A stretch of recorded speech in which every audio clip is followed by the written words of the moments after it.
I drank almost every single day for 16 years. I drank because I didn't want to deal with my childhood.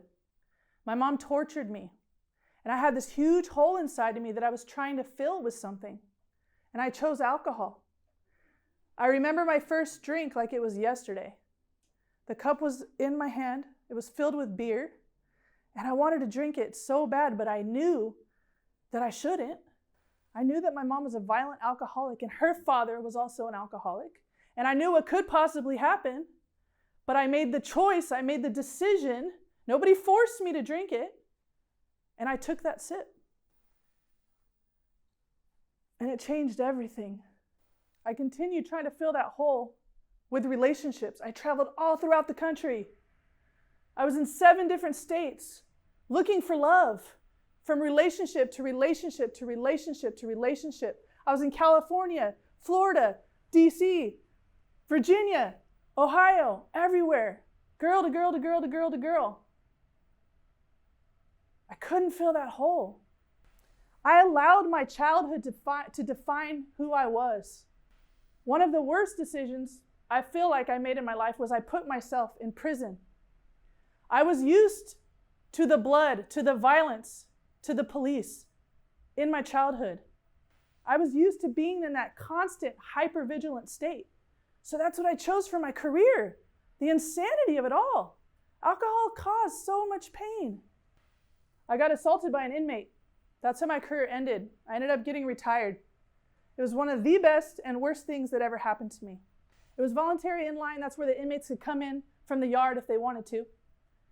And I stepped out of the housing unit by myself. I stepped out, I pulled somebody over, I went to search him. I grabbed the back of his collar, threw him on my leg like I was trained, and I started patting him down and he took off to run. I lost my grip here, re-caught the back of his shirt, and I wasn't letting go. And he was like, what the? And he shoved me and I slammed my head on the ground, got up, started running, put the yard down, had a concussion. I never went back to prison. I was scared after that. I knew there had to be a change. I knew that I created that assault. I created the madness. I had to do something different. After that happened, I got sober.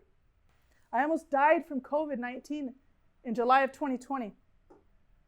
I was in the hospital for a week. The doctors didn't know what to do. I had been a respiratory care practitioner. I saved my own life. But when I got out, I felt different. I felt like I didn't want to make the same choices I was making. Even though I was sober, I had been sober for years at that point. I was still making bad decisions. And I knew that I needed to do something different. So I sat down and I wrote down 20 things I wanted in a relationship. I realized after I did that, my life was my own creation. I manifested Carla, my beautiful wife. I realized that communication is creation. People tell you all the time, you can create your own reality, but what does it mean? I was communicating when I wrote those things down, those 20 things. How am I communicating with you now? I'm speaking to you. How am I communicating with myself, my thoughts? Communication is creation, guys. How else do we communicate? We decide who we want to be in this world, how we want to show up. Do I want to be angry? Do I want to be fearful? Do I want to be resentful? Do I want to be drunk? No, I don't want to be those things. I want to be love. Love is, I am that.